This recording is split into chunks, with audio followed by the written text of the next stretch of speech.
أهلا بيكم في موقعنا وصفات أكل عربية.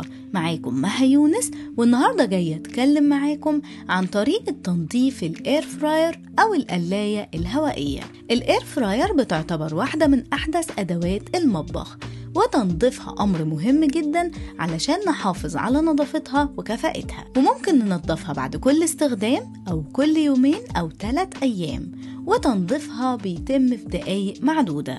أول حاجة هنعملها إن احنا هنطفي الإير فراير وهنبعدها عن فيشة الكهرباء وهنسيبها تبرد خالص. بعد كده هنطلع الدرج ونخرج الصينية اللي فيها، وبعدين هنشوف لو كانت الإير فراير آمنة إنها تنضف في غسالة الصحون، هنحط الدرج أو السلة أو الصينية بتاعتها حسب نوعها بوضعية مقلوبة في غسالة الصحون، ويفضل إنها تكون على الرف العلوي لو كان حجمها مناسب إنها تتحط فيه. أما لو كانت الإير فراير مش آمنة إنها تستخدم أو تنضف في غسالة الصحون، هنغسلها بالإيد باستخدام المية الدافية والصابون. الخطوة اللي بعد كده هنشطف الدرج والسلة أو الصينية كويس جدا بالمية، وبعدين هننشف الدرج والسلة أو الصينية بمنديل ورق. بعد كده هنفضي الزيت أو الدهون من الوعاء السفلي وهنمسحه بقطعة قماش مبلولة بمية دافية وصابون، وبعد كده هنشطفه كويس جدا بالمية. وآخر حاجة هننشف الوعاء السفلي كويس جدا بمنديل ورق.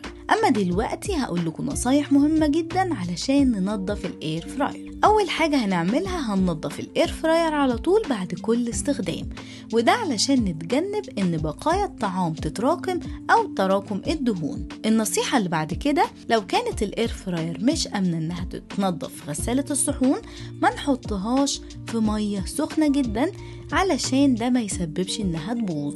النصيحة اللي بعد كده إن احنا هنستخدم قطعة قماش ناعمة جدا بحيث إنها تحافظ على سطح الإير فراير وما تخدشهاش. واخر نصيحة كمان هقولها لكم، لو كانت الإير فراير فيها فلتر لازم ننضفه بانتظام وفقا لتعليمات الشركة المصنعة. أما دلوقتي تعالوا أتكلم معاكم عن تنظيف الفلتر. غالبا كل إير فراير فيها فلتر، والفلتر ده بيزيل الدهون والغبار من الهواء قبل ما يخرج من الإير فراير.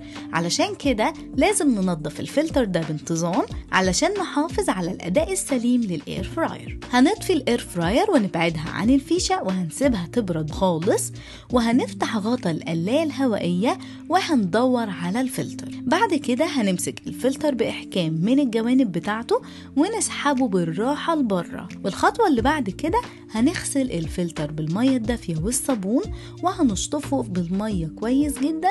بعد كده هنجفف الفلتر بمناديل ورق وهندخله مرة تانية للإير فراير. لمزيد من الوصفات زوروا موقعنا وصفات أكل عربية على اليوتيوب.